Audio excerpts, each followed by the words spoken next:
कर साथियों, आज जो कलाम का माइनर टेस्ट 3 है उसका लेवल 1 का जो पेपर है उसका सॉल्यूशन मैं कराने आया हूँ। मैं बिना किसी फालतू बात के मैं सीधा सबसे पहले पेपर सॉल्व कराना चाहूँगा, उसके बाद जो है वो बात करेंगे। सबसे पहले जो माइनर 3 है वो लेवल 1 के लिए उसका जो पहला क्वेश्चन है वो आपके सामने ये रहा। राजस्थान MSME नीति 2024 निम्नलिखित में से किस दिनांक तक लागू रहेगी? तो इसमें जो है इन्होंने सही आंसर माना है वो है 31 मार्च 2029। ठीक है। अगला सवाल है, राजस्थान में निम्न में से राज्य सरकार का उपक्रम नहीं है, मतलब जो राज्य सरकार का नहीं है केंद्र का है। ठीक है। तो वर्स्टेड स्पिनिंग मिल ये तो राज्य का है, कोऑपरेटिव पेस्टिसाइड कारखाना ये भी राज्य का है, और दी हाईटेक प्रिसीजन ग्लास वर्क्स ये भी राज्य का है। तो जो दूसरे का ऑप्शन नंबर 1 है Rajasthan drugs and pharmaceutical limited ये जो है वो राज्य का नहीं है। ठीक है। तो इसका आंसर 1 है। अगला सवाल है क्वेश्चन नंबर 3, निम्नलिखित उद्योग और केंद्र में से असुमेलित युग्म की पहचान कीजिए। आपको इसमें से असुमेलित बताना है। नीली पोट्री जयपुर में और यहाँ पे लिखा है अजमेर में, तो सबसे पहला ही इसका आंसर हो गया। ठीक है। रमकड़ा उद्योग गलियाकोट में है, जाजम प्रिंट अकोला में है और गोटा उद्योग खंडेला में है। ऑप्शन नंबर 1 इसका सही है। अगला सवाल है क्वेश्चन नंबर 4, निम्नलिखित में से उद्योग और स्थान को सही सुमेलित नहीं है, इनमें से कौन सा सही सुमेलित नहीं है? तो 4 नंबर का जो पहला ऑप्शन है स्टेट वूलन मिल बीकानेर में है, बिल्कुल ये राइट है। सल्फ्यूरिक एसिड प्लांट अलवर में है, सही है। सीमेंट लाखेरी में है, बिल्कुल सही है। लेकिन यहाँ पे जो कांच है ये भीलवाड़ा में बिल्कुल नहीं है। भीलवाड़ा को अब्रक सिटी और माइका सिटी कहते हैं, लेकिन ये कांच भीलवाड़ा में नहीं है। तो ऑप्शन नंबर 4 इसका राइट आंसर है।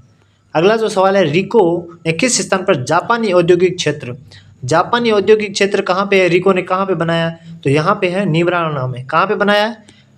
कहाँ पे बनाया भाई? नीमराणा में। ठीक है। तो ऑप्शन नंबर 3 इसका राइट आंसर है। अगला सवाल है क्वेश्चन नंबर 6, राजस्थान में हस्तकलाओं के पुनरुत्थान हेतु गुरु शिष्य परंपरा का नाम याद रखना, गुरु शिष्य परंपरा योजना का संचालन कौन करता है? राजस्थान वित्त निगम करता है, विशेष निवेश संवर्धन ब्यूरो करता है, राजस्थान राज्य खान एवं खनिज लिमिटेड करता है, या राजसिको करता है? तो इसका जो सही आंसर रहने वाला है वो है ऑप्शन नंबर 4। कौन सा सही आंसर इसका? Option number 4 राजसिको। ठीक है। ये इसका सही आंसर है। अगला सवाल क्वेश्चन नंबर 7 आपकी स्क्रीन पर, राजस्थान में प्रथम चीनी मिल किस वर्ष स्थापित की गई? तो जो राजस्थान में है प्रथम चीनी मिल किस वर्ष स्थापित की गई? तो वो है सन 1932 में। ठीक है। अगला सवाल आपके सामने क्वेश्चन नंबर 8, निम्नलिखित उद्योगों तथा उनकी अवस्थिति में से कौन सा एक सुमेलित नहीं है? तो यहाँ पे नहीं वाले सवाल ज़्यादा है। ठीक है। तो आपको इसका सही आंसर बताना है। टायर ट्यूब फैक्ट्री अलवर में है क्या? टायर ट्यूब फैक्ट्री अलवर में है क्या? ठीक है। कोऑपरेटिव पेस्टिसाइड फैक्ट्री श्रीगंगानगर में है। Rajasthan explosive and chemical Dholpur में है। राजस्थान स्टेट केमिकल वर्क्स ये डीडवाना में है। इनमें से कौन सा गलत है? ठीक है ना। तो 8वें का इन्होंने जो सही आंसर माना है, मतलब ये गलत है, वो ये इन्होंने इसको गलत माना है, ऑप्शन नंबर 2 को। ठीक है। कोऑपरेटिव पेस्टिसाइड फैक्ट्री श्रीगंगानगर, इसको इन्होंने गलत माना है।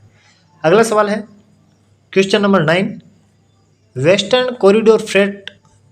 Western dedicated freight corridor WDFC का राजस्थान में कितना प्रतिशत भाग राजस्थान से गुजरता है? तो वो है लगभग 38% भाग। ठीक है। इसका ऑप्शन नंबर 3 ए राइट आंसर है। अगला सवाल है क्वेश्चन नंबर 10, निम्नलिखित सूचना पर विचार कीजिए। ठीक है। तो इसका पूरा ये ऐसा बड़ा क्वेश्चन है। अब आपके सामने पूरा क्वेश्चन है। ये सवाल है, नेक्स्ट जेन टेक्सटाइल पार्क पाली में है, बिल्कुल सही है। किशनगढ़ हाईटेक पार्क अजमेर में है, सही है। Jaipur tex weaving park Jaipur में है, नहीं है। और जयपुर इंटीग्रेटेड पार्क दौसा में है, ये भी नहीं है। तो इनमें से सही कौन सा है, सुमेलित कौन सा है? ए और बी। तो 10वें का आंसर को क्या माना है इन्होंने माना है ऑप्शन नंबर 4 ए और बी। ठीक है। अगला सवाल है, निम्नलिखित में से रिको द्वारा एग्रो फूड पार्क स्थापित किया गया है, कहाँ पे किया गया है? तो इसका सही आंसर है ऑप्शन नंबर 1 बोरानाडा जोधपुर में स्थापित किया गया। ठीक है। अगला सवाल क्वेश्चन नंबर 12, राजस्थान में सीमेंट उद्योग के स्थायीकरण का प्रमुख कारक कौन सा है? मतलब यदि सीमेंट की फैक्ट्री आती है और वहाँ पे स्थायी हो जाए तो वहाँ पे स्थानीय रूप से जो लगती है, इसका प्रमुख कारण क्या है? वहाँ पे कच्चे माल की उपलब्धता है। जो यहाँ पे जो मेन जो कच्चा माल है वो वहीं मिल जाता है, तो फैक्ट्री वहीं लग जाती है।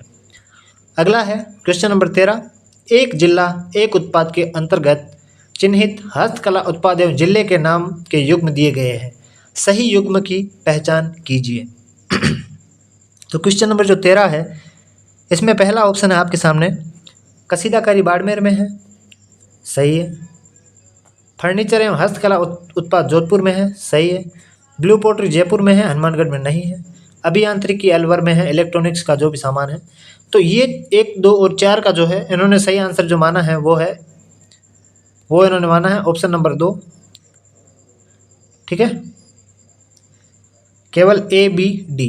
अगला सवाल है आपकी स्क्रीन पर क्वेश्चन नंबर 14, RCDF लिमिटेड का जर्म प्लाज्मा स्टेशन स्थित है। तो RCDF लिमिटेड का जो जर्म प्लाज्मा स्टेशन है वो है नरवा खिचियान जोधपुर में, ठीक है। इसका ऑप्शन नंबर 2 सही है। अगला सवाल है आपकी स्क्रीन पर, हिंदुस्तान कॉपर लिमिटेड द्वारा संचालित संयंत्र नहीं है। तो इसमें से कौन सा संयंत्र जो हिंदुस्तान कॉपर लिमिटेड द्वारा संचालित नहीं है? तो चांदमारी कॉपर बिल्कुल है, दरिबा बिल्कुल है, खेतड़ी है, लेकिन यहाँ पे जो रामगढ़ है ये हिंदुस्तान कॉपर लिमिटेड द्वारा संचालित नहीं है, ठीक है। अगला सवाल है क्वेश्चन नंबर 16, निम्नलिखित में से कौन सा युग्म नदी या उत्पत्ति स्थल सुमेलित नहीं है? आप देख रहे हैं बार बार नहीं के सवाल आ रहे हैं, ठीक है। तो इनमें से कौन सा सुमेलित नहीं है?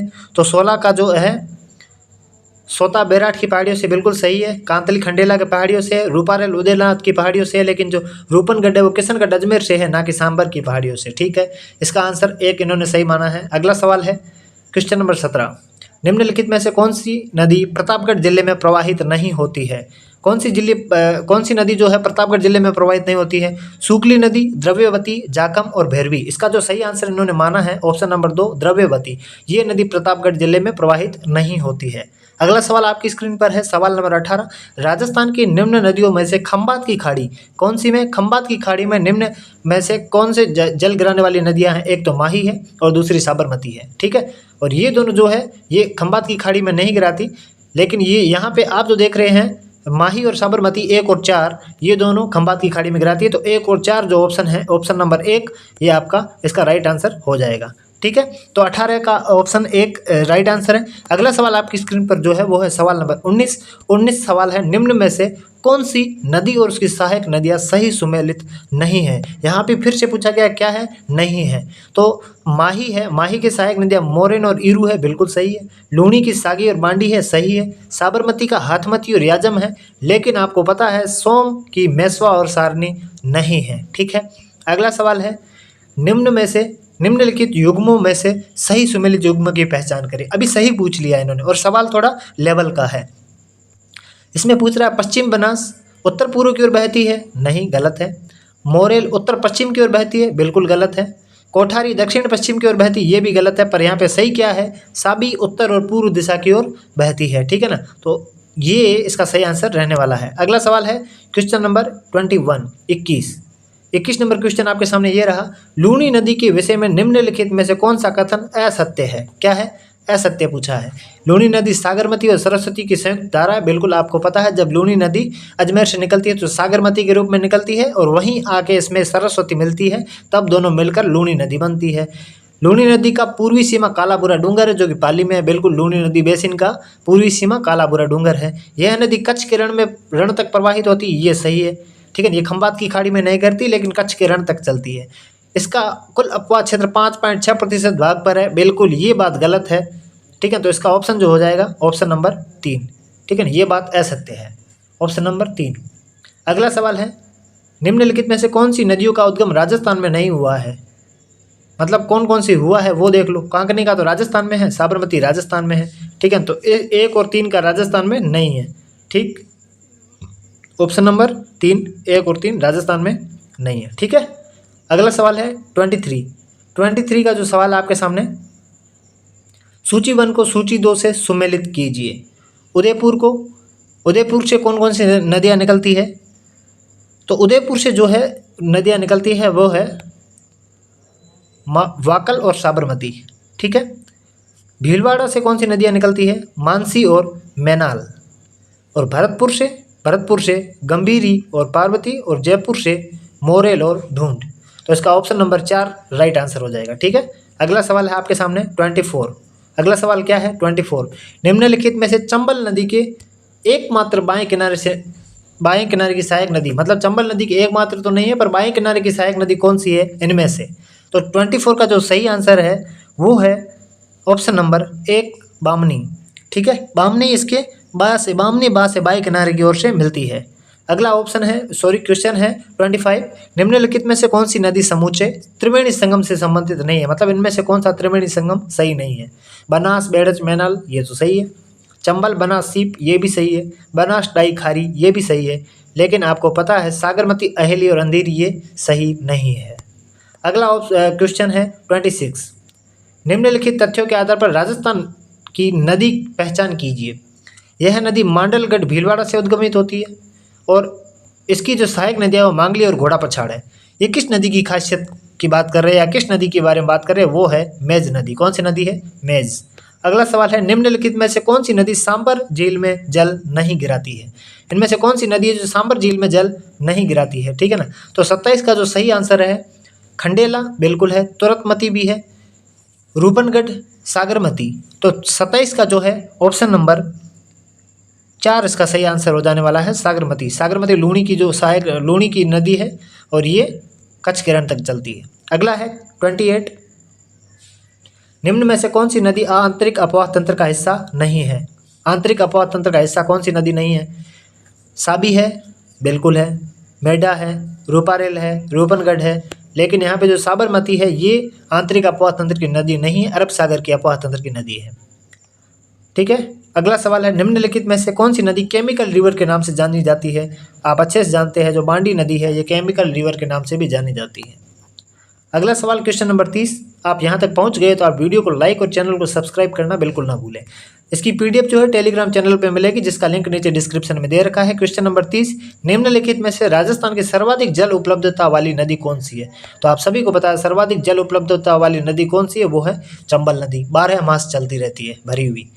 तो अगला सवाल है 31, निम्नलिखित में से किस नदियों के संगम पर पांचना बांध निर्मित है। जो पांचना बांध करौली में है, ये पांचना बांध है जो मिट्टी का बना हुआ है, ये किन नदियों के किनारे है। ये तो है भद्रावती, अट्टा, माची, बरखेड़ा, भैंसावट, ठीक है ना।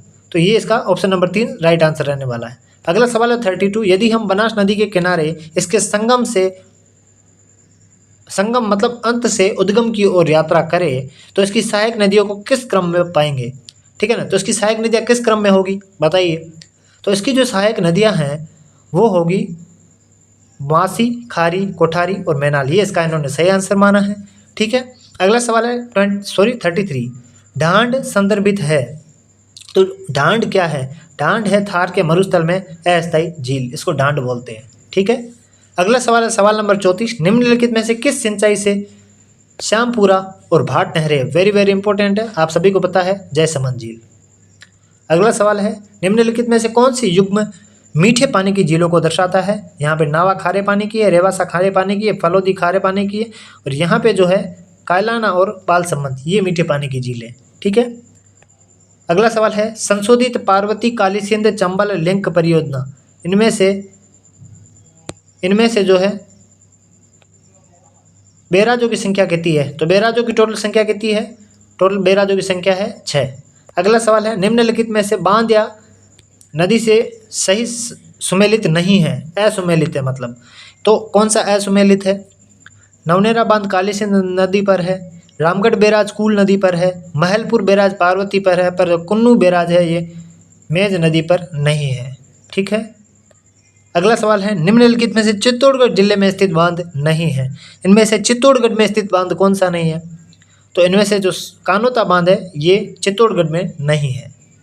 अगला सवाल है 39, निम्नलिखित में से कौन सा पिचियाक बांध के नाम से भी जाना जाता है। आप सभी को पता है जो जसवंत सागर है इसी को ही पिचियाक बांध भी कहा जाता है। ठीक है, अगला सवाल है निम्नलिखित में से कथनों पर विचार कीजिए। तो इन पे कथनों पे विचार कीजिए। सबसे पहला है माही बजाज सागर बांध नरनिया बांसवाड़ा में है, ठीक है। भीमला जलप्रपात मांगली नदी पर है, नहीं है। सही परियोजना जवाई बांध को अतिरिक्त जल उपलब्ध करवाती है, सही है। तो ए और सी दोनों राइट है। तो यहाँ पे ए और सी दोनों राइट है, तो पहला ऑप्शन इसका आंसर हो जाएगा 40 का। ठीक है, 40 का क्या आंसर हो जाएगा, ऑप्शन नंबर सॉरी, इन्होंने जो सही माना है वो है option number C. Option number C इन्होंने सही माना है। ठीक है, अगला सवाल है, चंबल परियोजना के कौन से चरण में जवाहर सागर बांध निर्मित किया गया है? तो जवाहर सागर बांध जो है इसके तृतीय चरण में निर्मित किया गया है। ठीक है, कौन सा बांध? जवाहर सागर बांध। अगला सवाल है आपके सामने, क्वेश्चन नंबर 42, सूची 1 को सूची 2 से सुमेलित कीजिए। तो आपको बताना है कि जो 42 है, क्वेश्चन नंबर 42, इसका क्या सही आंसर है? इसका सही आंसर है मोरेल जयपुर में है, ये इन्होंने माना है। चिकलवास कहाँ पे है? चिकलवास इन्होंने माना है उदयपुर में। हिगोनिया कहाँ माना है? सॉरी, मोरेल का इन्होंने सवाई माधोपुर माना है। चिकलवास उदयपुर, हिगोनिया जयपुर और कोट झुंझुनू, ये इन्होंने ऐसा माना है। मतलब कुल मिलाकर इन्होंने जो आंसर माना है इसका ऑप्शन नंबर 2 को आंसर माना है। ठीक है, अगला सवाल है आपके सामने 43, निम्नलिखित राजस्थान के जिलों पर पूर्व से पश्चिम दिशा में सही क्रम कौन सा है?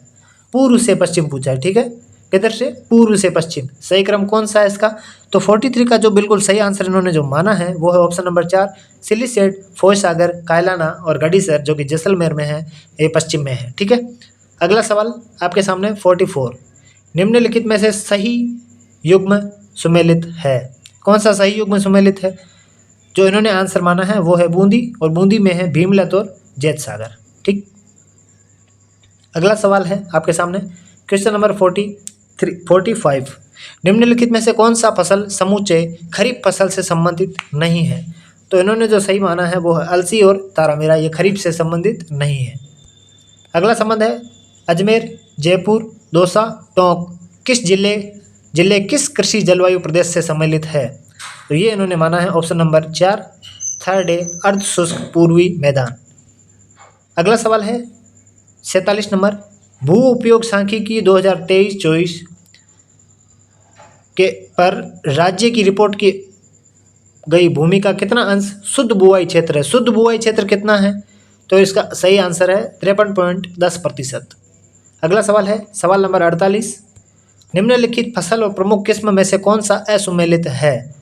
गेहूं का गंगा सुनहरी सोनालिका सही है, और चावल का माही सुगंधा और बासमती सही है, सरसों का पूसा बोल्ड और पीताम्बरी सही है, लेकिन जो गलत है वो है बाजरा का ज्योति और राजकिरण। ठीक है, अगला सवाल है क्वेश्चन नंबर 49, निम्नलिखित अनुसंधान केंद्र अवस्थिति में से असुमेलित युग्म की पहचान कीजिए। इनमें से असुमेलित कौन सा है? सरसों केंद्र अनुसंधान सेवर भरतपुर में है, केंद्रीय शुष्क बागवानी संस्थान बीछवाल बीकानेर में है, केंद्रीय शुष्क अनुसंधान क्षेत्र काजरी जोधपुर में है, और मक्का वाला जो है मक्का अनुसंधान केंद्र बांसवाड़ा में है, उदयपुर में नहीं है। अगला जो है सवाल आपके सामने क्वेश्चन नंबर 50 नंबर क्वेश्चन है, राजस्थान कृषि उत्पादन वर्ष 2023-24 की तुलना में वर्ष 2024-25 में निम्न में से कौन सी फसलों के उत्पादन में कमी दर्ज की गई है? तो 50 का जो सही आंसर उन्होंने माना है वो है ऑप्शन नंबर 3 और 4। ये ऑप्शन नंबर 4 को सही माना है, तो इसका मतलब 3 और 4 क्या है? ये तो तिलहन एक और कपास, इन दोनों में कमी पाई गई है। ठीक है, अगला सवाल है, राष्ट्रीय स्तर पर ग्रामीण साख सुविधा, ग्रामीणों में साख सुविधा हेतु ऋण व्यवस्था किस सर्वोच्च संस्था द्वारा की जाती है? तो वो की जाती है नाबार्ड द्वारा। किसके द्वारा? नाबार्ड द्वारा, मतलब नाबार्ड ऋण व्यवस्था ग्रामीणों को देती है। अगला सवाल है, राजस्थान में भील जनजाति द्वारा पहाड़ी व ढलान पर की जाने वाली कृषि क्या कहलाती है? वो कहलाती है चिमाता। क्या कहलाती है? चिमाता। अगला सवाल है क्वेश्चन नंबर 53, निम्नलिखित में से कौन सा युग्म सही नहीं है? इनमें से कौन सा युग्म सही नहीं है? आपको बताना है युग्म कौन सा सही नहीं है। मूंगफली में तृतीय स्थान है क्या? तो 53 का जो 1 है ये यहीं पे ही गलत हो जाता है, क्योंकि मूंगफली में जो है वो भारत का सेकंड स्थान है, ना कि थर्ड। ठीक है, अगला सवाल है 54, कृषि सांख्यिकी 2022-23 के अनुसार राजस्थान के किस जिले की प्रति हेक्टेयर ज्वार की उत्पादकता सर्वाधिक थी? तो 54 का जो सही आंसर है वो है ऑप्शन नंबर 1, चित्तौड़गढ़। क्या है? चित्तौड़गढ़।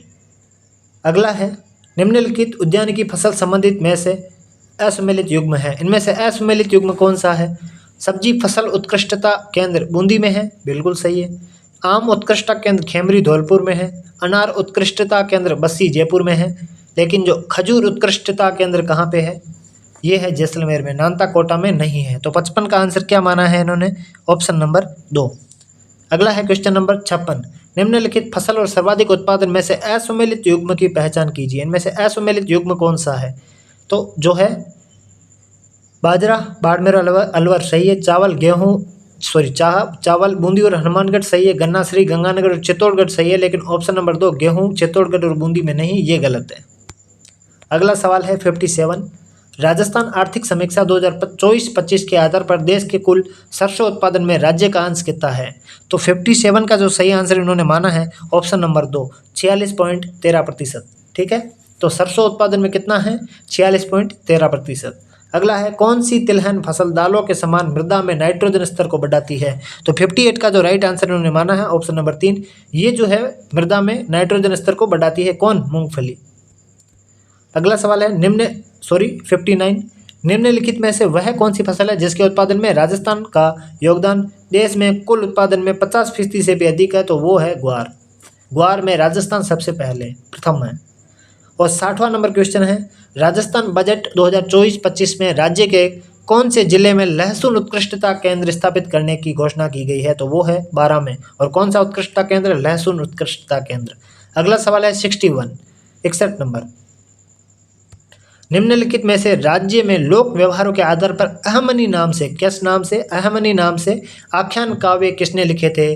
तो 61 नंबर का जो सही आंसर उन्होंने माना है वो है ऑप्शन नंबर 1 डेल है जी। ठीक है, अगला सवाल है निम्नलिखित में से कौन सी एक रचना मध्यकालीन चारण साहित्य की नहीं है? ठीक है ना, मध्यकालीन चारण साहित्य की नहीं है, तो वो कौन सी रचना है? गुण विजय ब्याह। ठीक है, अगला सवाल है 63। निम्नलिखित में से कौन सा लेखक और रचना युग्म सही सुमेलित नहीं है? तो गार्डन गोपीनाथ, ग्रंथराज बिल्कुल सही है। ठीक है ना, बारठ आशा, बागजीरा दुहा बिल्कुल सही है। हमीरदान, रत्नु, देसलजीरी, वचनिका सही है, लेकिन ये जो पहला है करणीदान, जस रत्नाकर, ये ऑप्शन गलत है। तो इसका आंसर क्या हो जाएगा? ये ऑप्शन नंबर 1। 64। निम्नलिखित में से लोक साहित्य में किसकी गिनती नहीं होती है? लोक कथा, लोकगीत, ख्याल, लेकिन एकांकी जो है इसका लोक साहित्य में गिनती नहीं होती है। ठीक है, अगला सवाल है 65। निम्नलिखित में से किस मध्यकालीन रचना को दुर्सा आडा ने 5वां वेद और 19वां पुराण कहा था? तो वो है पृथ्वीधर राठौड़ की वेली कृष्ण रुक्मणीरी। ठीक है, अगला सवाल है आपके सामने सवाल नंबर 66। 66 नंबर सवाल आपके सामने है खेलो इंडिया यूथ गेम्स के संबंध में निम्नलिखित में से कथनों पर विचार कीजिए। तो कथन कौन से है? देखिए, इन खेलों में राजस्थान कुल 60 पदक जीतकर पदक तालिका में तीसरे स्थान पर रहा। दूसरा कथन क्या है? राजस्थान ने सर्वाधिक स्वर्ण पदक शूटिंग में जीते। और तीसरा है एथलीट हंसराज दायल ने 1.5 किलोग्राम डिस्कस थ्रो में राष्ट्रीय रिकॉर्ड बनाते हुए स्वर्ण पदक जीता। तो जो 66 नंबर सवाल है 66, इसका जो सही आंसर इन्होंने माना है वो माना है इन्होंने ऑप्शन नंबर 3, मतलब 1 और 3 सही है। पहला सही है और तीसरा सही है, शूटिंग की जगह साइकिलिंग में जीते हैं। ठीक है, अगला सवाल है 67। 38वें राष्ट्रीय खेलों में स्वर्ण पदक विजेता किस खेल के खिलाड़ी हरचरण सिंह का संबंध है? हरचरण सिंह का संबंध किससे है? तो 67 का जो सही आंसर है वो है ऑप्शन नंबर 4 भारोत्तोलन। ठीक है, वेट लिफ्टिंग।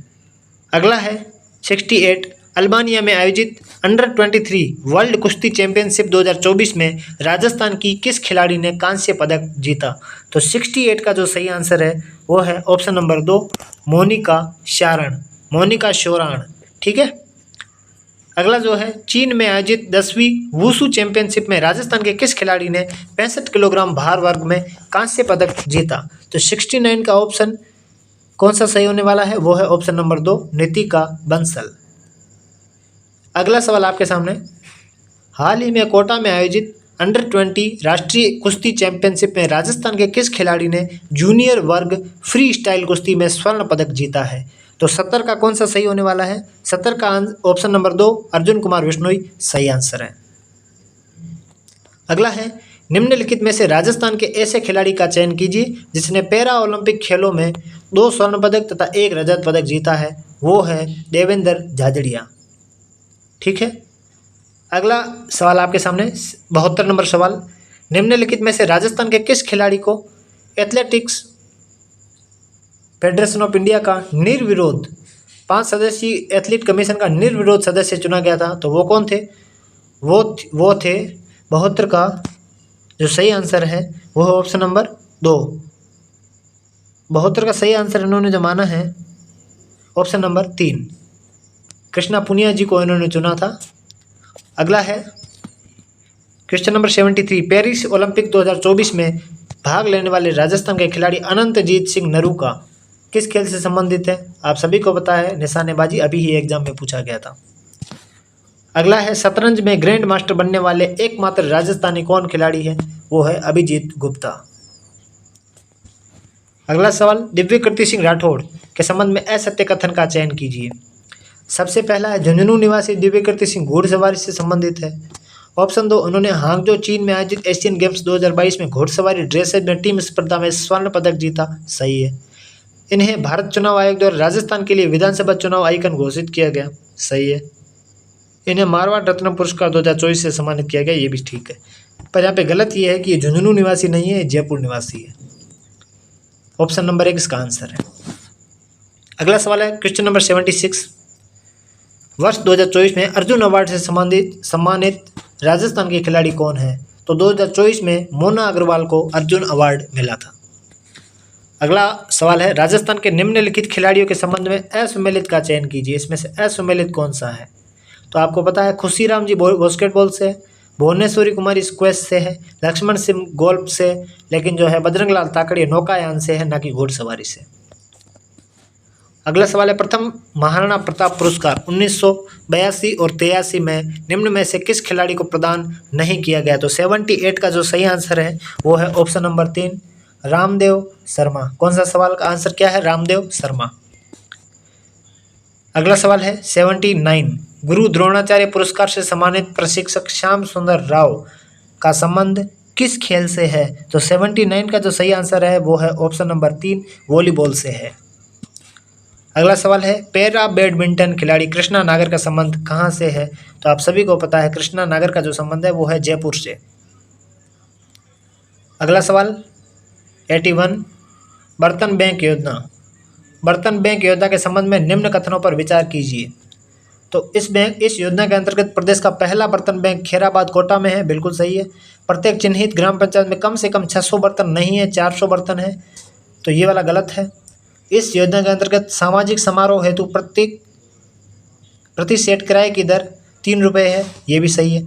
तो ए और सी इसका सही है, तो ऑप्शन नंबर 1 राइट है। अगला सवाल है 9 अप्रैल 2025 को केंद्रीय पंचायती राज मंत्रालय द्वारा जारी पंचायत उन्नति सूचकांक बेसलाइन रिपोर्ट में समग्र प्रदर्शन के आधार पर राजस्थान की शीर्ष पंचायत कौन सी थी? तो 82 का जो है इन्होंने जो सही आंसर माना है वो है ऑप्शन नंबर 1, पिंडवाल साबला डूंगरपुर। अगला है वर्ष 2025-26 में गठित विधानसभा के समितियों के संबंध में निम्नलिखित में से असंगत कौन सी है? कौन सी छांटनी है? असंगत। इनमें से तो असंगत है याचिका एवं सदाचार समिति संदीप शर्मा, ये गलत है, बाकी सारी सही है। अगला सवाल है क्वेश्चन नंबर 84 नंबर क्वेश्चन है 17 अप्रैल को केंद्रीय नवीकरणीय ऊर्जा मंत्री प्रहलाद जोशी ने खालिस्तान में रीन्यू पावर के 1.3 गीगावाट क्षमता के सौर ऊर्जा का उद्घाटन किया। कहाँ पे किया? वो किया है जैसलमेर पोखरण में, ठीक है। अगला है 85, लोक सेवा दिवस 2025 के समारोह पर जैसे व्यक्तिगत श्रेणी में ऑपरेशन परवाज व महिला बीट सिस्टम संचालित करने हेतु मुख्यमंत्री उत्कृष्टता पुरस्कार 2025 प्रदान किया गया, वो कौन थे? तो 85 का जो सही आंसर है, तो 85 का सही आंसर रहने वाला है वो है ऑप्शन नंबर 4, अनिल कुमार बेनीवाल, ठीक है। अगला सवाल आपकी स्क्रीन पर, सैनिटरी नैपकिन चेतना अभियान पीरियड्स का पीरियड के संबंध में निम्नलिखित कथनों पर विचार कीजिए। 7 अप्रैल को इस अभियान का शुभारंभ हटवाड़ा जयपुर से किया गया, और दूसरा ऑप्शन है यह अभियान राजस्थान मदरसा बोर्ड व वेदांता फाउंडेशन के सहयोग से चलाया जा रहा है। उपयुक्त में से कथन कौन सा सत्य है? तो 86 का इन्होंने जो सही आंसर माना है वो है ऑप्शन नंबर 1, केवल एक सत्य है, ठीक है। अगला सवाल है 87 सवाल है अंडर 20 राष्ट्रीय कुश्ती चैंपियनशिप के संबंध में निम्नलिखित कथनों पर विचार कीजिए। पहला कथन है 20 से 22 अप्रैल तक इस चैंपियनशिप का आयोजन जयपुर में किया गया। दूसरा है इस प्रतियोगिता के जूनियर वर्ग फ्री स्टाइल कुश्ती के 61 किलोग्राम भार वर्ग में युद्धवीर सिंह बराड़ ने स्वर्ण पदक जीता। तो इनमें से कौन सा कथन सही है और कौन सा गलत है? ठीक है ना। तो इसका जो इन्होंने आंसर सही माना है वो है ऑप्शन नंबर 4। ठीक है ना। इन्होंने बोला है कि ना तो एक सही है ना दो सही है, दोनों ही गलत है। अगला है 12 अप्रैल को राजस्थान सरकार द्वारा गठित राज्य प्रशासनिक इकाई पुनर्गठन सलाहकार समिति, कौन सी? राज्य प्रशासनिक इकाई पुनर्गठन सलाहकार समिति के जो अध्यक्ष है वो है प्रशांत बेरवा। इन्होंने ऐसा माना है। अगला सवाल है 89। 31 अप्रैल 2025 को जारी की गई राजस्थान डेटा सेंटर पॉलिसी 2025 की परिचालन अवधि कितनी है? तो 89 का जो सही आंसर इन्होंने माना है वो है 31 मार्च 2029। हाल ही में राजस्थान सरकार द्वारा टाइप ए डायबिटीज, कौन सी? टाइप 1 डायबिटीज की देखभाल हेतु कौन सा कार्यक्रम समाज प्रारंभ किया गया है? मिशन मधुहारी। अगला सवाल है निम्नलिखित परिस्थितियों को कोलबर्ग के चरणों से मिलाइए। ठीक है ना। तो ये परिस्थितियां दी हुई है और इसके पिछले पेज पे चरण दिए हुए, तो थोड़ा बड़ा सवाल है। तो मैं पहले आपको 4 परिस्थितियां दिखा देता हूँ और फिर उसके जो है चरण दिखा देता हूँ। सबसे पहला है बच्चे चोरी नहीं करता क्योंकि उसे डर है कि पुलिस पकड़ लेगी। ठीक है ना। तो 91 सवाल है ऐसा क्यों लगता है उसे? क्योंकि दंड एवं आज्ञा, ऑप्शन बी। ठीक है ना। दूसरे वाला है छात्र कहता है अगर तुम मेरी मदद करोगे तो मैं भी तुम्हारी मदद करूंगा, ऐसा क्यों? क्योंकि व्यक्तिगत लाभ, ऑप्शन नंबर 1। तीसरा है सीमा अपने दोस्तों की नज़र में अच्छी बनी रहने के लिए सच बोलती है, ऐसा क्यों? क्योंकि अच्छा लड़का अच्छी लड़की, ये वाला का नियम है। चौथा है युवक कहता है समाज में व्यवस्था बनाए के रखने के लिए कानून का पालन करना चाहिए, ऑप्शन नंबर 4 सामाजिक कानून व्यवस्था। तो इसका जो सही आंसर रहने वाला है ऑप्शन नंबर 1। ठीक है। अगला सवाल है आपके सामने, कॉलम ए और कॉलम बी को फिर से मैच करना है। बच्चा कहता है नियम भगवान ने बनाए हैं, उन्हें बदला नहीं जा सकता, मतलब बच्चा दूसरों पर निर्भर है, तो वो है परायत नैतिकता। ए का क्या हो जाएगा? बी हो जाएगा। ए का क्या होगा? ए। ठीक है ना। तो ये दोनों तो गलत हो गए सीधे ही। दूसरा है बच्चा कहता है नियम हम सब मिलकर बदल सकते हैं। अब मतलब ये दूसरी बात कर रहा है, स्वायत्त नैतिकता, खुद पे कह रहा है कि हम बदल सकते हैं, तो दूसरे का क्या हो जाएगा? बी। तो मतलब पहले का ए दूसरे का बी, ऑप्शन नंबर 1 सही है। अगला सवाल है यदि शिशु की आवश्यकताएं पूरी न हो तो वह किस भाव से ग्रस्त हो जाते हैं? वो हो जाते हैं अविश्वास से, क्योंकि आत्मनिर्भरता तो होगी नहीं, उद्योग भी नहीं होगा और पहल भी नहीं होगी। ठीक है। अगला सवाल है क्वेश्चन नंबर 94।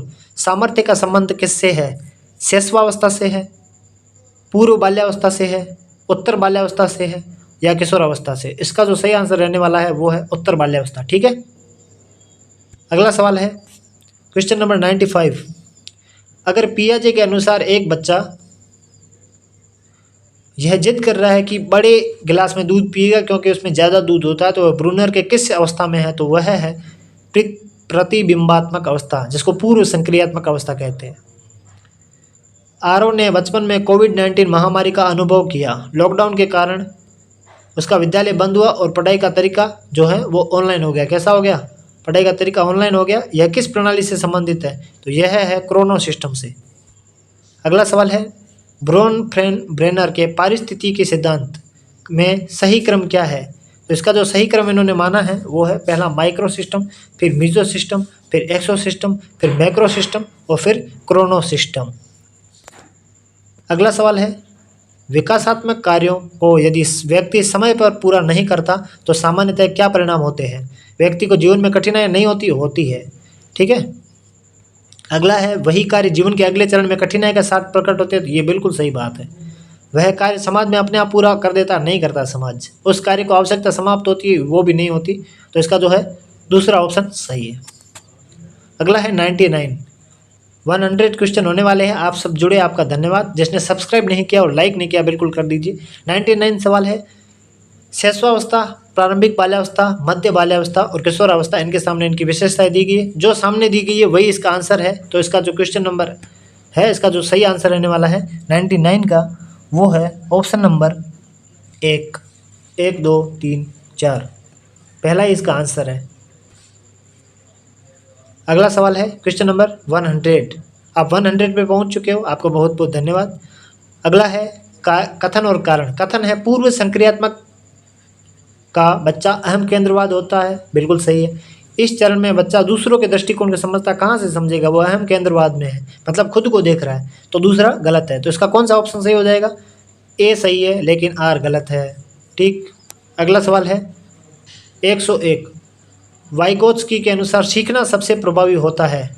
कब सबसे प्रभावी होता है, जब बच्चा अकेले अभ्यास करता है, नहीं। वाइगोत्स्की ने सामाजिक सिद्धांत दिया था। जब बच्चा केवल पुरस्कार के लिए, नहीं।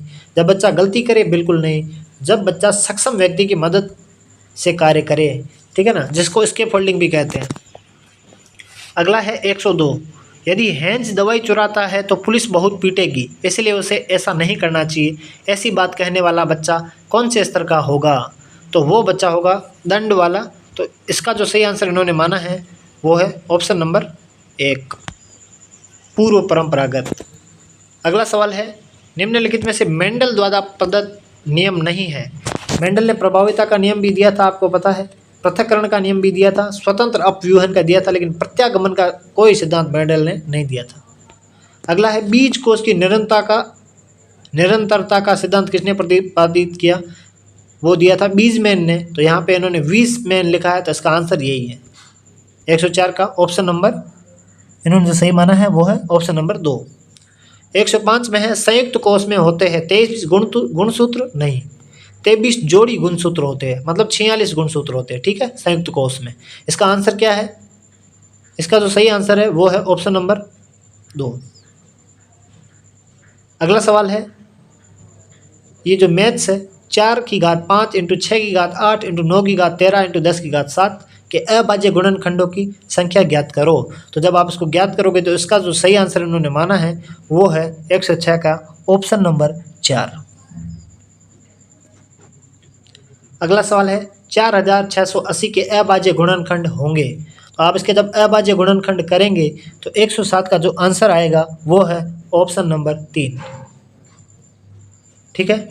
अगला सवाल है निम्न में से सत्य कथन कौन सा है, ठीक है। एक संख्या का प्रत्येक गुणज उस संख्या से या बड़ा या उसके बराबर होता है। 108 में एक दी हुई संख्या के गुणजों की संख्या अपरिमित होती है और प्रत्येक संख्या गुणज स्वयं का गुणज होता है। ये तीनों ही सही है, तो इसका जो ऑप्शन नंबर है 4 सही है। दो संख्याओं 12,906 और 14,818 का मैस है 478 है, तो इसका लस क्या है, ठीक है ना। तो आप इसको जब सोल्व करेंगे तो इसका जो आंसर निकलने वाला है वो है 4086 400086, ठीक है। मैं इसको 4086 संख्या के हिसाब से बोल रहा हूँ, ठीक है। तो आप ये मत कहना कि ये 4086 नहीं है। अगला है वह सबसे छोटी संख्या जिसे 5, 10, 12 तथा 15 से भाग देने पर प्रत्येक दिशा में 2 शेष रहे किंतु 7 से भाग देने पर कोई शेष न बचे, तो वो संख्या है ऑप्शन नंबर 2 182। अगला है 8/15, 5/12, 3/20 का महत्तम समापवर्तक क्या होगा, तो वो होगा 1/60। आपको यदि मैथ्स के क्वेश्चन में कोई प्रॉब्लम हो तो मैसेज कर देना, मैं आपको उसके लिए अलग से वीडियो अपलोड कर दूंगा। दो संख्याओं में 2:3 का अनुपात है, उन संख्याओं का मैस है 42 है, तो उस बड़ी संख्या क्या होगी, तो वो बड़ी संख्या होगी 126। अगला सवाल है 4 अंकों की सबसे बड़ी संख्या क्या है जिसमें 36, 48, 60 और 96 से भाग देने पर प्रत्येक स्थिति में 9 शेष बचता है, तो वो है 8649, ऑप्शन नंबर 4। वह न्यूनतम संख्या क्या है जिसे 12, 16, 24 तथा 30 से भाग देने पर प्रत्येक स्थिति में 7 शेष बचता है, कितना बचता है, 7, ऑप्शन नंबर 1 इसका सही आंसर रहने वाला है। तो ये थे मैथ्स के सवाल। अगला सवाल है इंग्लिश का, ठीक है। तो ये है 115 नंबर सवाल। सी वॉज सेलिंग क्या, बेरीज, ठीक है। तो आप बताओ इसका जो है, आप एक्टिव वॉइस से पैसिव बनाओगे तो क्या होगा। इसका जो सही आंसर इन्होंने माना है 115 का, वो माना है इन्होंने क्वेश्चन का option number 4, berries were being sold by her, ठीक है। अगला सवाल है question number 116, the teacher beat the child. इसका जो सही आंसर इन्होंने माना है 116 का, वो है option number 4, the child was beaten by the teacher, ठीक है। इसका जो ऑप्शन नंबर 4 है इन्होंने सही माना है। अगला सवाल है हु डिड इट, ये किसने किया। तो इसका जो आप जब चेंज करेंगे तो 117 का जो आंसर इन्होंने माना है वो है option number 4, by whom was it done. ठीक है। अगला सवाल है question number 118, a lion doesn't eat the grass. ठीक है। इसका जो सही आंसर इन्होंने माना है 118 का वो है option number 2, the grass is not eaten by a lion. अगला सवाल है आपके सामने, द फूड टेस्टेड डिलीशियस। 119 का जो सही आंसर उन्होंने माना है वो है option number 4, the food was delicious when it was tested. ठीक है। अगला जो सवाल है आपके सामने 120, और 120 सवाल है which of the following phrasal verb means to meet or see something या समवन ऑल ऑफ सडन। अचानक से किसी को देखना या मिलना, इसका फ्रेजल वर्ब क्या होता है। तो 120 का जो सही आंसर इन्होंने माना है वो है कैमेक्रोस, मतलब अचानक से किसी से मिलना। Set on means, set on का मतलब क्या होता है। तो 121 का जो इन्होंने सही आंसर माना है option number 4, to attack someone, उसको सेट ऑन बोलते हैं। ठीक है। अगला है the coffee machine at this cafe has खालिस्तान, you can order something else. तो इन्होंने इसका जो 122 का ऑप्शन सही माना है वो है ऑप्शन नंबर 3, ब्रोकन डाउन। ठीक है ना, मतलब कोई मशीन खराब होती है तो उसको बोलते हैं ब्रोकन डाउन। अगला है which one of the following is not true of structural method. Structural method से संबंधित कौन सी बात ट्रू नहीं है, मतलब गलत है, असत्य है। तो इनमें से असत्य कौन सा है। सबसे पहला तो इन्होंने बोला simple structure are introduced first, 123 का। ठीक है। उसके बाद दूसरा इन्होंने बोला है the structures which are frequently used in day to day life are highly recommended, बिल्कुल सही बात है। The selected structure must be graded form, बिल्कुल सही है। लेकिन ऑप्शन नंबर जो 3 है, mastery of vocabulary is more important than learning various structure, ये कह रहा है स्ट्रक्चर सीखने से ज़्यादा इंपॉर्टेंट है किसी मतलब वोकेबुलरी में मास्टरी कर लेना, नहीं स्ट्रक्चर सीखना है। ये स्ट्रक्चरल अप्रोच है, सॉरी स्ट्रक्चरल मेथड है। ठीक है। अगला है the audio lingual method is based on. Audio lingual method किससे संबंधित है। तो इसमें आपको पता है ऑडियो को सुना सुना के रटा दिया जाता है, तो ये संबंधित होगा इससे। बिहेवियरिस्ट थ्योरी यानी व्यवहारवाद सिद्धांत, एंड हैबिट फॉर्मेशन मतलब उसकी आदत बना देना, उसको सुना सुना के, उसको बोल बोल के। अगला है 125, which method emphasise the use of visual aids and real objects. ठीक है ना, तो ये विजुअल एड्स और रियल ऑब्जेक्ट्स को कौन प्रमोट करता है, वो करता है डायरेक्ट मेथड। ठीक है ना, क्योंकि डायरेक्ट मेथड में आप सीधी चीज़ को बताएंगे, जैसे मैंगो, उसका मीनिंग नहीं बताना है कि आम है, आपको सीधा मैंगो ला के दिखाना है। ठीक, तो उससे बच्चे सीखेंगे। अगला है 126, विच of the following method is also called the army method. Army method में क्या था, सीधा सुनाना और उसको याद कराना। ठीक है, तो इसका जो सही आंसर है 126 का, तो 126 का इन्होंने जो आंसर माना है वह ऑडियो लिंगुअल मेथड, सुनाना और इनको रटाना। 127 का जो है which of the following is not true of audio lingual, मतलब ट्रू नहीं है ऑडियो लिंगुअल के संबंध में। द मेन 127 का है the main focus of the audio lingual method is on speaking and listening, बिल्कुल सही है। Pattern drill and repetition is a key technique in ALM, ये तो नहीं है। Errors are tolerated and considered the natural outcome of ALM, बिल्कुल नहीं, errors को टॉलरेट नहीं किया जाता, हाथों हाथ सुधार किया जाता है। अगला है 128। ठीक है, 128 का है gradation of language material involve, मतलब ग्रेडेशन में क्या क्या होता है। तो ग्रेडेशन जो है इसमें क्या क्या होता है, इसमें होता है ग्रुपिंग और सीक्वेंस, क्योंकि सेलेक्शन तो अलग अपना प्रिंसिपल ऑफ सिलेक्शन में आ जाता है और इसमें भी सेलेक्टिंग नहीं आएगा, तो ऑप्शन नंबर 3 इसका सही है।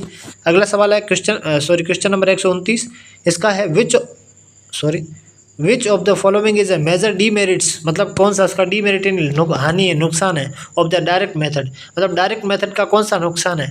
It is too grammar oriented, it ignores the oral skill completely, और it requires highly trained teacher to achieve desired goals, it oversimplifies the language material. तो इसका जो सही है कि इसके लिए आपको एकदम ट्रेंड टीचर चाहिए जो कि मिलते नहीं और ये इसकी सबसे बड़ी कमी है। ठीक है। अगला है which principle suggest the target language should be practised in everyday situation. तो एवरीडे सिचुएशन में यूज करने के लिए कौन सा आएगा? Principle of correlation with life, ठीक है ना, लाइफ से जोड़ना, तो वही तो एवरीडे सिचुएशन होगा। Which of the principle suggest the all four aspect of learning a language should be equally developed. चारों जो है भाषा के कौशल वो एक साथ डेवलप्ड होते हैं, वो कौन सा है? प्रिंसिपल ऑफ प्रोपोर्शन, ठीक है ना। अगला है 132। अब पेपर पूरा होने वाला है, बस जुड़े रहे। विच of the following is a not a characteristic of principle of exposure, ठीक है ना। प्रिंसिपल ऑफ एक्सपोजर का कौन सा कैरेक्टरिस्टिक नहीं है? तो 132 का जो इन्होंने सही आंसर माना है वो है option number 3, the learner have to carry a bilingual dictionary all the time, ठीक है ना। ये गलत बात है, ये कह रहे हैं इन्होंने, इनका कहना है कि ऑप्शन नंबर जो 3 है ये गलत है। अगला है 133, निम्न में से कौन सा संधि शब्द सही है? तो उत प्लस शिष्ट, उच्छिष्ट, ये बिल्कुल सही है। तो इसका आंसर क्या रहने वाला है? Option number 1। अगला है परि प्लस उषण शब्द की संधि क्या होगी? तो परि प्लस उषण शब्द की जो संधि है वो होगी पर्युषण। क्या होगी? पर्युषण। अगला है निम्न में से सही संधि विच्छेद है, कौन सा है? भवदीय भवत प्लस ईय, दिगंत दिक प्लस अंत, मात्रानुमति मातृ प्लस अनुमति, अन्वय अन धन अय। ऐसा नहीं है, ये 3 नंबर ऑप्शन इसका राइट आंसर। मात्रानुमति मातृ धन अनुमति। अगला है 136, संधि से संबंधित असंगत विकल्प है। संधि हिंदी भाषा का है? नहीं है हिंदी भाषा का, संस्कृत का है। 2 या 2 से अधिक वर्णों के मेल से उत्पन्न विकार को संधि कहते हैं, सही है। जब व्यक्ति का व्यंजन या स्वर के साथ मिलान जो परिवर्तन होता है उसे व्यंजन कहते हैं, सही है। संधि का विलोम विग्रह होता है, मतलब अलग करना, सही है। तो ऑप्शन नंबर इसका जो है 1 इसका आंसर रहने वाला है। कौन सा? Option number 1। अब है क्वेश्चन नंबर 137, किस विकल्प में शुद्ध शब्द है? शुद्ध शब्द किस में है? शमशान सयादाता, ये गलत है, अनधिकार होता है। मुकुंद नहीं, मुकुंद होता है। और प्रदर्शनी सही है। अगला सवाल है कौन सा शब्द शुद्ध है? प्रवर्तक नहीं होता, प्रवर्तक होता है। सारगिद नहीं होता, सागिर्द होता है। प्रादुर्भाव नहीं होता, प्रादुर्भाव होता है। और दुर्व्यसन सही है। अगला सवाल है 139, किस विकल्प के सभी शब्द अशुद्ध है? किसमें सभी अशुद्ध है? तो ब्रिज, ये अशुद्ध है, इसका ब्रज होगा। रविंद्र सही है, ठीक है ना। उपरोक्त, उपरयुक्त होगा। लघुत्तर अनुसंग, तो इसका जो आंसर है वो इन्होंने एक नंबर आंसर माना है। अगला सवाल है 140, अशुद्ध शब्द है। गीतांजलि, गीतांजलि नहीं होता, गीतांजलि होता है। तो इसका अशुद्ध क्या है? पहला ही इसका अशुद्ध है, ठीक है। अगला है 141। 141 है, कक्षा में सहायक सामग्री का प्रयोग किया जाना चाहिए। साधन के रूप में, साध्य के रूप में, मनोरंजन के लिए, ध्यान भटकाने के लिए। तो साधन के रूप में प्रयोग करना चाहिए। अगला सवाल है निम्नलिखित में से शिक्षण सहायक सामग्री किस हेतु उपयोगी नहीं है? शिक्षण की प्रभावशीलता को बढ़ाने के लिए तो है, पाठ्य पुस्तक के स्पष्टीकरण हेतु है, सार्थक अनुभव देने हेतु है, लेकिन रटने के लिए कोई भी चीज़ नहीं होती। तो आपको पता है मनोविज्ञान में रटना सही नहीं होता। अगला है क्वेश्चन नंबर 143, निम्नलिखित में से कौन कथन शिक्षण में शिक्षण अधिगम सामग्री की उपादेयता से संबंधित नहीं है? तो वो है ऑप्शन नंबर 2, शिक्षण के मूल्यांकन की प्रक्रिया में सहायक होता है। तो जो है शिक्षण अधिगम सामग्री मूल्यांकन में सहायक नहीं होती, उनका मूल्यांकन से कोई लेना देना नहीं। अगला है निम्न को सुमेलित कीजिए। इनको अपन को सुमेलित करना है 144। तो 144 का जो है इन्होंने जो आंसर सही माना है वो माना है ऑप्शन नंबर 2। तो इसका जो है ऑप्शन नंबर 2 इन्होंने सही आंसर माना है, ठीक है। अगला जो है क्वेश्चन नंबर 145, शिक्षण अधिगम सामग्री के उपयोग की दृष्टि से एडगर डेल द्वारा प्राप्त अनुभव शंकु के में से कौन सा शिक्षण सूत्र लागू नहीं होता है? जटिल से सरल बिल्कुल सही है, सूक्ष्म स्थूल या मतलब अमूर्त से मूर्त सही है, अप्रत्यक्ष से प्रत्यक्ष सही है, लेकिन यहाँ पे जो है विशिष्ट से सामान्य नहीं होता, यहाँ पे है सामान्य से विशिष्ट होता है, ठीक है। तो ऑप्शन नंबर 4 इन्होंने सही माना है। अगला है 146 मतलब 146, एडगर डेल के अनुभव शंकु के अनुसार निम्न में से कौन सा अप्रत्यक्ष अमूर्त अनुभव सर्वाधिक प्रभावशाली है? तो इसका आंसर जो इन्होंने माना है वो माना है इन्होंने प्रदर्शनी। क्या माना है 146 का? ऑप्शन नंबर 4 प्रदर्शनी।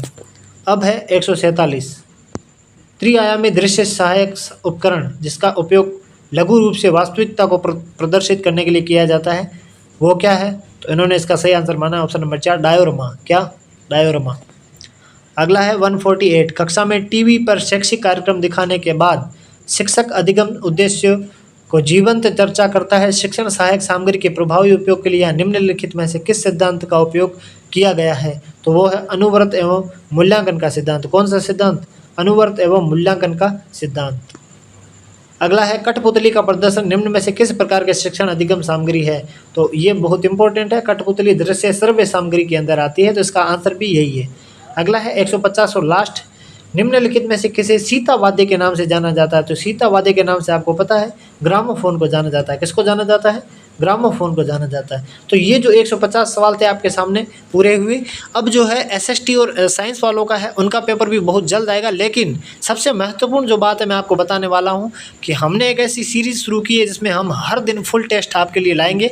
रात को लगभग 7:30 बजे हमारे यूट्यूब चैनल पे वो डेली अपलोड होगा। एक दिन लास्ट एग्ज़ाम तक आपका डेली का एक फुल टेस्ट सिलेबस मतलब उसका जो मॉडल पेपर आएगा डेली PYQ से जुड़ा हुआ, तो आप जाके देख सकते हैं और आप इससे जुड़ के आपका फ़ायदा ले सकते हैं। इसमें कोई फीस नहीं है, बिल्कुल फ्री है। ये आपकी सेवा के लिए है। हम आपके साथ हैं और हम आपकी मदद के लिए तत्पर हैं। मिलते हैं ऐसे नेक्स्ट वीडियो में। राधे राधे, जय श्री कृष्ण।